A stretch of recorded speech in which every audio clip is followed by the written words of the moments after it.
So how did you guys do? How many people actually kept score? Let's start there. Okay, a couple people. All right. What were the ranges of years that you got? You wanted the least amount of years, right? So what were some years that we got if you kept score? We got 2. 2 years? 2 years. As a total? Whoa. No, I mean like all together. That was our lowest. Oh, add them up? Yeah. Oh. Okay. We weren't going to give each other up. Yeah. We gave the police nothing. You're cooperating. Okay. With each other. Got 11 11. in 4 tries. 4 tries. That's pretty hard. So he would have got 19. Okay. I only got 2 people Yeah. that I did it with. Or no, yeah, 2 people, but I'm at 26 years. 26. Okay. It's fun to play with. So let's talk about that. We'll start off with bad strategies. What were bad strategies?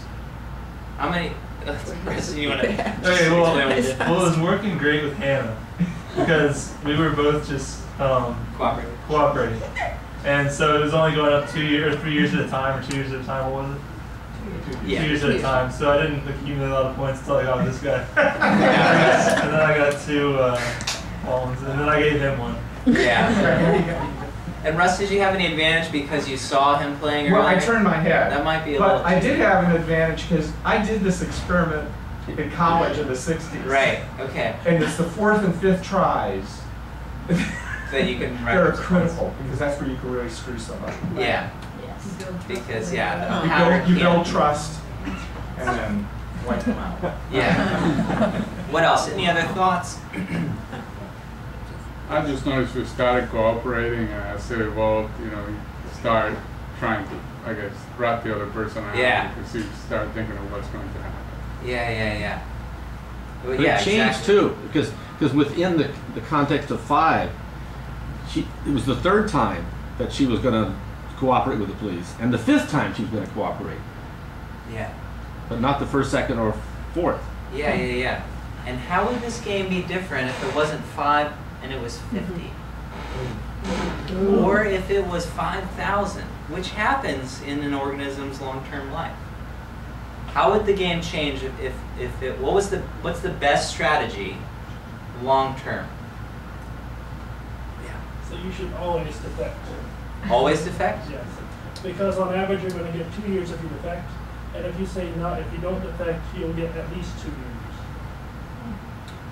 Any thoughts with that? No, if it's a long term and more people than just the guy you're playing with find out about it, it becomes a no-brainer to sometimes give away some years. Yeah, because if you defect and you continue to do that, then what's the other person's reaction? They're also going to defect, which leads us where? Which square? Yeah, the 3 years. You're getting 3 years if you defect every time, and your partner defects every time. John. If you know that there's going to be 5 rounds, then it seems pretty simple of, build the trust at first, kind of like you were saying, because what you have is, you have a timeline. There's only a certain number of choices you can make. But at the end, you're going to hit the other guy every single time, because once you build that trust, then you can, bring it out of the left hand. However, if you had infinite tries, or numerous tries, or whatever, then you want to go for tit for tat. Yeah. If the other guy is, if you think the other guy is going to act altruistically, and not defect, then you want to go with that until he does. If he does, then you want to slam it every single time, because otherwise you're going to be hit really hard. Right. Yeah, and that actually is the best strategy. They set up simple software programs that had different mentalities of, oh, should I always cooperate? Oh, should I always defect? And in what cases should I defect? If they defect, should I continue to defect, or should I pop up a white flag every once in a while and cooperate?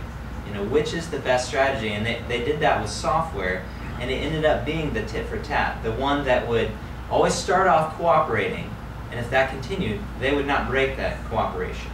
But if the other person broke that, they would in turn, they would defect as well. But if subsequently that person gave a white flag every once in a while and said, I'm willing to cooperate. I've tried this defect thing, and 3 years is not such a great result. Then that tit for tat software program would match that. So that was actually by testing all these different scenarios of, and some really kind of vicious ones too were definitely thrown in there, of being able to take advantage of the system of the fourth and fifth try kind of screwing them over. But what was the best just from like a numbers perspective? It was the one that would cooperate, but also was just, but at the same time would forgive. And that's like, you might as well just call that human. But in your scenario, you said that we wouldn't know I wouldn't know what my partner in crime was doing down the hall. Right. I watched a lot of Law and Order, and and that's the game they play. I don't know what she's doing. Yeah. So I really have to make my decision independent of what I think she may or may not be doing. Yeah. But once you start to build a history, you can hopefully, just like in poker, you can start to get those reads and tells, hopefully, maybe. But yeah, that is the big difference, because how in real life scenario, what's the biggest difference? Let's say it's long term.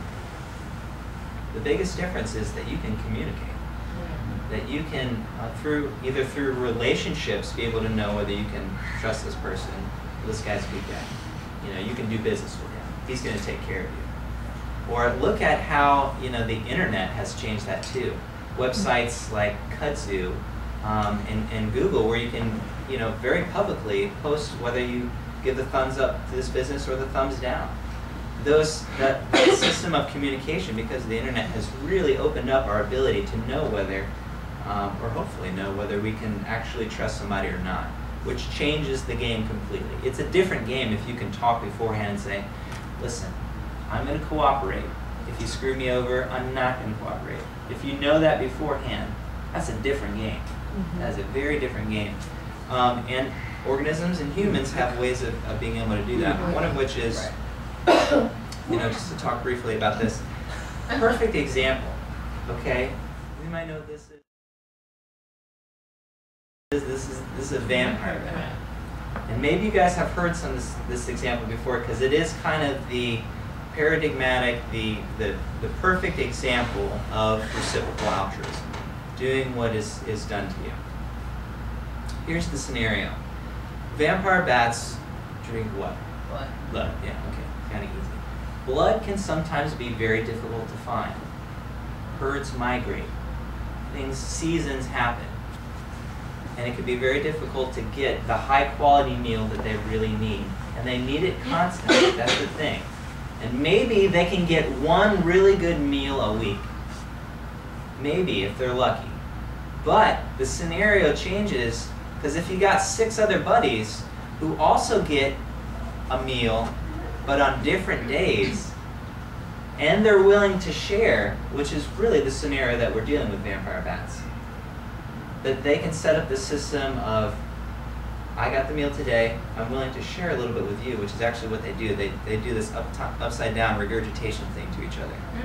They will share with each other, and they end up having this constant flow of really high quality meals because they're willing to in each other's mouths. It's this beautiful, you didn't think barfing could be so beautiful, but it really can. This beautiful system of, you scratch my back, I'll scratch your back. And how many different ways do we as humans do that all the time? Okay, so the other big thing, this is just kind of laying groundwork that we need to talk about this week, and then we're going to talk next week about more examples and kind of the timeline, like I said, is kin selection. And here's the idea. So let's talk in terms of genes. During the 1960s era, it became really popular to think of organism in terms of their genes. In terms of a gene will do whatever it needs to replicate itself. That's all, and to think kind of anthropomorphically, that's all that a gene will ever think about. How can I replicate myself?